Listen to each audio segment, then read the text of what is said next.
In the description, there's a video. It's a news report from Phoenix. I want you to go watch that video. And then I want you to come back here. Watch my video.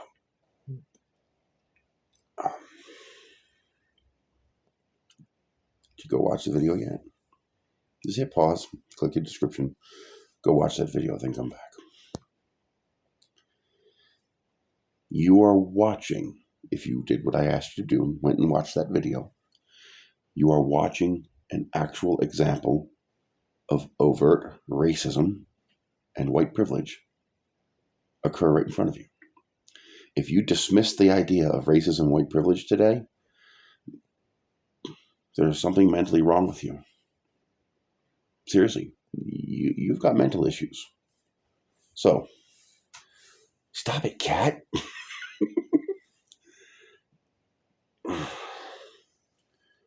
This cop is a psychopath.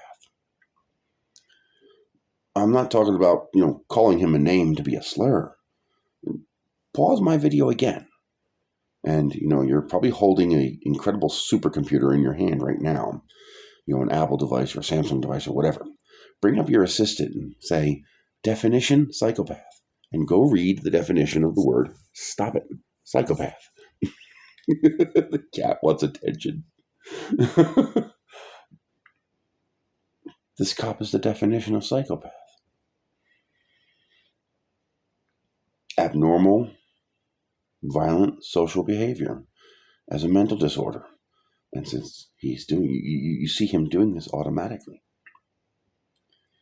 He violently and viciously, without warning or preamble, jumped out of his car and beat the living absolute hell out of a completely innocent handicapped man. Oh, how could the cop know he was handicapped? Take more than half a second to decide you're going to beat the living hell out of somebody. You could start with that. Oh, no, maybe you don't comprehend how bad this is. Most of the time when the cop says, you match the description, it's a straight up lie. There's no description. That's just what they say, because they know you can't prove otherwise. There's no way for you to prove that they didn't get a description that you match. But magically, all these innocent people always match the description. I mean, how many times does a person have to lie to your face before you go, yeah, I'm tired of you crying wolf. I'm just not going to believe you anymore. And yet we just keep believing them. That's a form of cognitive dissonance on the part of the people. And if you do it only when it applies to other people, well, that's racism. Even if you don't think it is. I mean, let's go over again how this is both overtly and incredibly racist, and the white privilege that is oozing all over this video. This is like the most perfect example I could find of systemic racism and overt white privilege in one video. There was an altercation. Guy lost his temper, whatever. Okay. They actually got a description. White male, what was it? Gray shorts, blue shirt, or was it blue shorts and gray shirt? Whatever. Okay. Blue, gray, white. Okay. They actually had a description. The description was detailed enough that the cop was repeating it to himself over and over again in the car. And there's something else you may have missed in that video. The cop, saying, go ahead, laugh. I give you permission to laugh.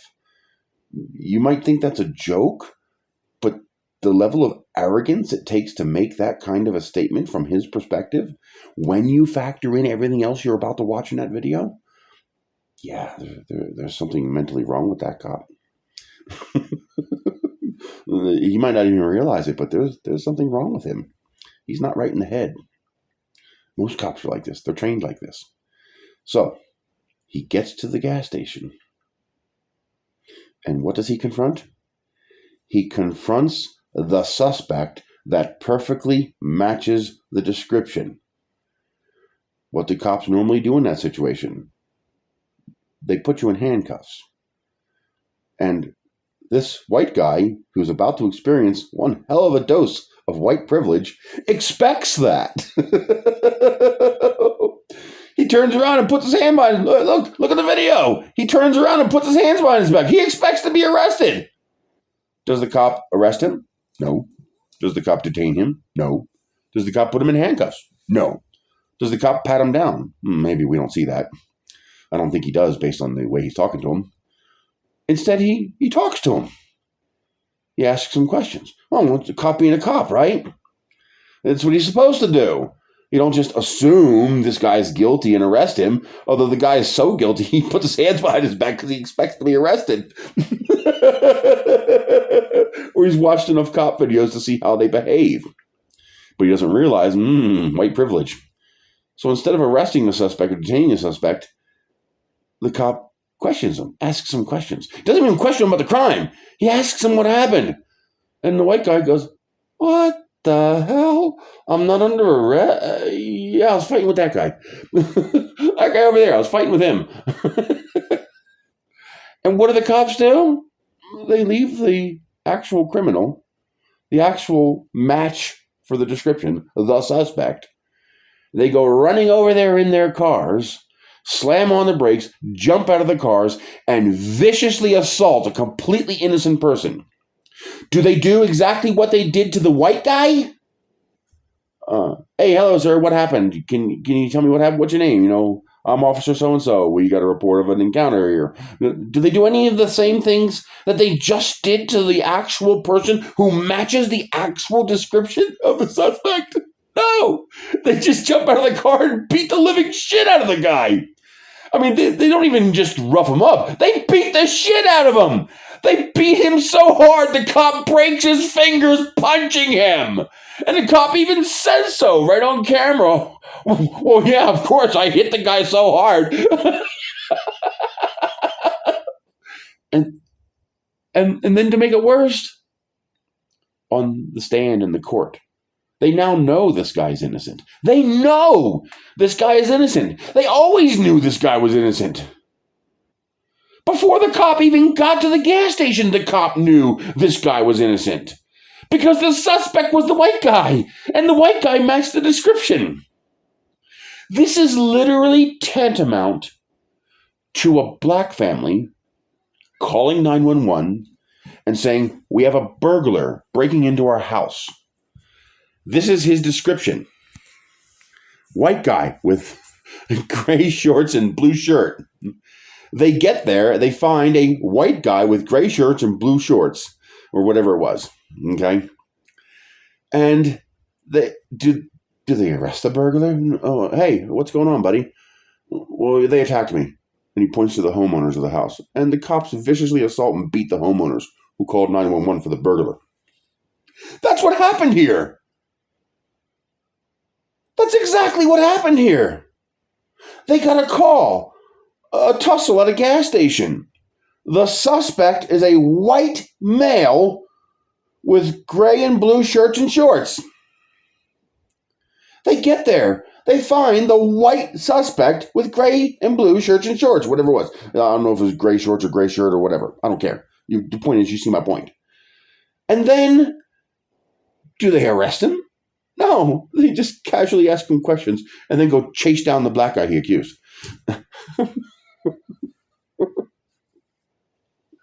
And when they go chase down the black guy, do they do the same exact thing they did to the white guy? Stop him, question him, say, "Hey, what happened?" No! They jump out of their cars and viciously beat the living hell out of him. But he resisted. He's being attacked by violent thugs. Who's not going to defend them? You're telling me people come and start beating you up, and you're just going to put your hands behind your back and lay there and say, "Please, officer, beat me more." You're not going to try to defend yourself at all? We're not talking about an officer saying, "Put your hand behind your back, we're arresting you." We're talking about they just immediately start beating the living hell out of you. You're not going to put your hands up and defend yourself? There's something wrong with you. I mean, and so you end up with a permanent brain injury. I mean, this cop hit him hard enough to break his own fingers. And then he lies on the stand and says that Tyrone punched him. And that's how he broke his fingers. Where's his criminal charges? Where's his prison time? And only after the news breaks the story do they finally drop the charges against a person that they absolutely know is innocent. It's not like we think. We know. They know Tyrone is innocent. And yet they're still trying to prosecute him until the news makes it public. That's the definition of psychopaths. That's the definition of systemic racism. And that's the definition of white privilege.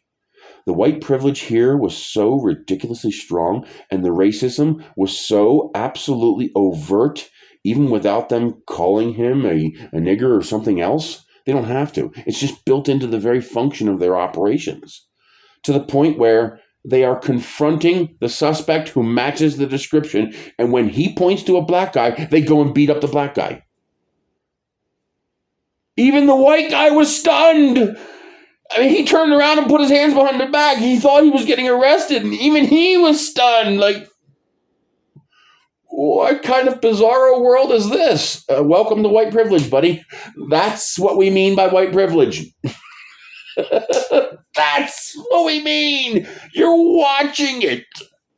If you reject the concept after watching it happen so absolutely overtly, you're the problem.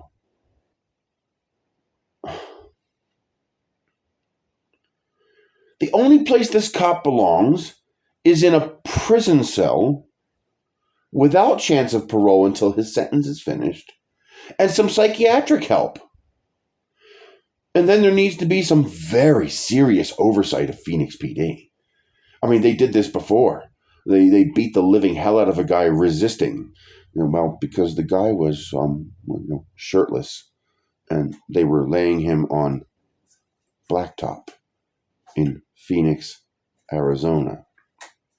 You could literally cook your dinner on that blacktop. They were literally burning the guy alive. They were melting the skin off of his body. Resistance isn't resistance at that point. It's life or death, non-optional. Your body will resist for you. Let me take a blowtorch to your skin and see you do nothing. Let me literally stick you in a frying pan, a scalding hot frying pan, shirtless, and let's see you do nothing. But they don't need oversight. But they're not psychopaths. But there's no racism.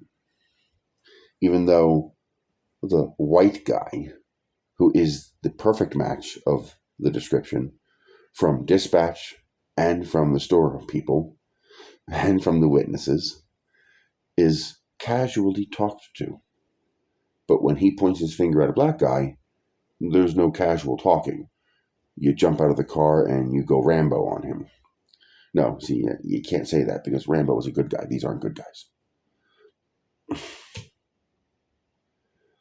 This is crossing from the point of being cognitive dissonance for people who can watch this video and not see what I'm saying, to the point that you're a racist bigot and you're a sociopath.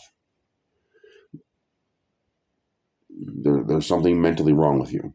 If you can watch this video that's linked in the description and not understand that this is the definition of systemic racism, psychopathic behavior, and white privilege, you are the problem.